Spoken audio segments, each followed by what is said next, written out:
अस्सलामु अलैकुम रहमतुल्लाहि व बरकातुहू। मैं उम्मीद करता हूँ कि मेरे देखने और चाहने वाले तमाम तर दोस्त ठीक ठाक होंगे। ये व्लॉग कल का है, मैं आज अपलोड कर रहा हूँ, ये बात मैं पहले बता दूँ। आज हमारे ऑफिस में कंपनी के सीईओ साहब की कोई ख़ास मीटिंग थी। वो मुहावरा तो आपने सुन रखा होगा कि अगर आपकी किस्मत हारी हो तो मच्छरदानी के अंदर भी मच्छर आपको काटते हैं।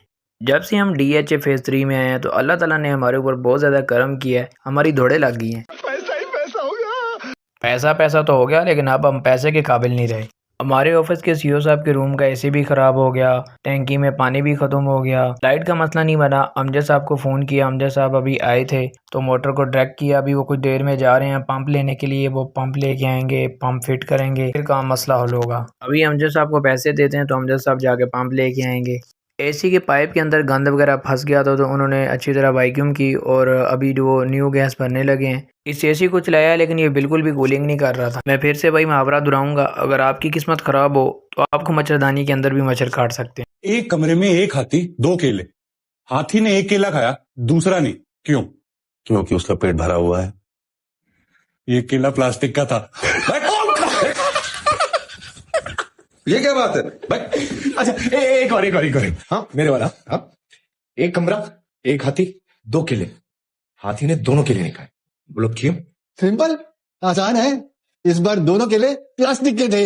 दोनों केले प्लास्टिक के नहीं थे, हाथी प्लास्टिक का था।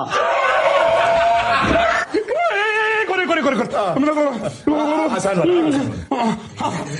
एक कमरा, एक हाथी, दो केले। हाथी भी असली, केले भी असली। हाथी ने फिर भी नहीं खाए। क्यों? क्योंकि हाथी का पेट खराब है। हाथी टीवी पे था और केले टेबल में थे।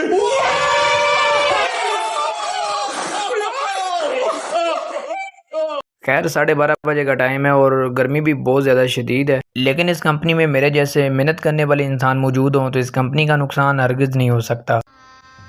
गजब बेइज्जती है। मेरा ये मैसेज उन बहनों के लिए जो मर्द को कहती हैं कि आप करते ही क्या हैं, तो मैं उन्हें यही कहना चाहूँगा कि अल्लाह ताला ने मर्द को हुक्मरान बनाया है तो खुदारा मर्द को हुक्मरान ही रहने दें, अपना गुलाम ना बनाएं। तो अब बारी आ गई है कि गैस फिल करने की। अब गैस फिल कर रहे हैं तो पानी वाले अमजद भाई को पैसे दिए थे तो अमजद भाई न्यू पंप ले हैं, जैसे आप देख सकते हैं। पहले इसके अंदर जो पंप लगा हुआ था वो ख़राब हो गया है, पहले उन्होंने ऑटो कर दी थी, अब ये सारी सेटिंग कर रहे हैं, लेकिन गर्मी बार बहुत ज़्यादा है। अब जहाँ तक मेहनत की बात की जाए तो आए मैं आपको मेहनती इंसान से मुलाकात करवाता हूँ। अब मैं फिर वही मुहावरा दोहराऊंगा और आप समझ जाएंगे।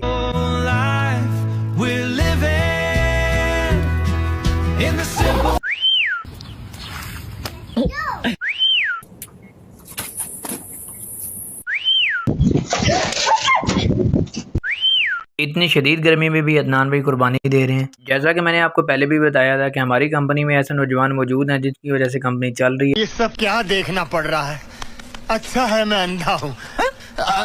और ये अमजद साहब को प्यास लगी तो इनको पानी पिलाया ठंडा। एसी वाला काम भी काफ़ी हद तक मुकम्मल हो चुका है, गैस फिल होने पे है।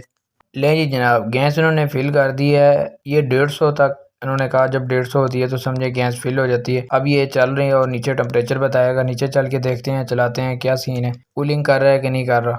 45 सेंटीग्रेड में कुर्बानी देने वाला इंसान मेहनती होता है और मेहनती इंसान की तारीफ करना मेरा फ़र्ज़ है। आए जी, अब चलते हैं नीचे की तरफ। हम नीचे आए तो हमने देखा कि शीशे वालों ने भी काम डाला हुआ था।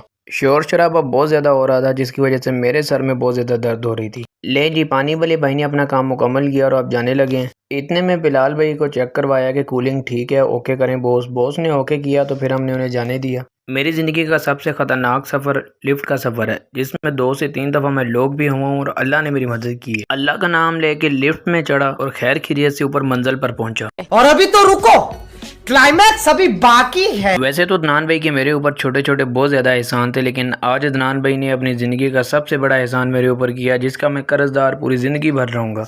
बाबा जी मुझे इतने गुस्से में देख रहे थे तो मुझे लग रहा था शायद आज मेरा आखिरी दिन है। बंद करो, हाथ जोड़ के मैं मोदी साहब से गुजारिश करता हूँ। प्यारे दोस्तों, मैं आपको ये बताता चलूँ, आज से 4 दिन पहले मेरा एक्सीडेंट हुआ जिसकी वजह से मेरे टखने की हड्डी ऊपर नीचे होगी। अगर इस दौर में आपको कोई मुखलिस इंसान मिल जाए तो आप उसे संभाल कर रखें, उस पर सोशल एक्सपेरिमेंट ना करें और ना ही आप उसे आजमाने लग जाएं। तो मुझे इस जगह के एड्रेस का भी नहीं पता था, अदनान भाई ने एड्रेस समझाया। मेरी टांग फोल्ड नहीं हो सकती थी इसलिए मैं बाइक पर नहीं बैठ सकता था। मेरी टांग फोल्ड नहीं हो सकती थी इसलिए मैं चिंग पर बैठ गया।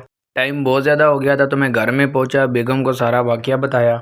फिर कहीं से रेत लेके आया तो रेत को अच्छी तरह गर्म किया। गर्म करने के बाद उसे कपड़े में लपेटा और लपेट के मेरी बेगम ने मेरे टखने की टकोर की। सारा दिन की थकन और थकावट और डिप्रेशन चंद पल में ख़त्म हो गई जब मेरी प्यारी बेटी ने मुझे मुस्कुरा के देखा।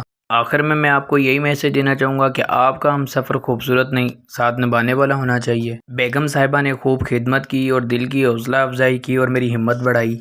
मेरा व्लॉग देखने वाले तमाम तर दोस्तों से मेरी अपील है कि प्लीज़ मेरे लिए खुसूसी दुआ कीजिएगा कि मैं जल्द से जियाब हो जाऊँ। और ये व्लॉग कल का है, मैं आज इसलिए अपलोड कर रहा हूँ क्योंकि कल मेरे पास टाइम नहीं था और मेरे टखने में भी बहुत ज़्यादा दर्द था। अपने भाई को दुआओं में याद रखें, फिर मिलते हैं कल।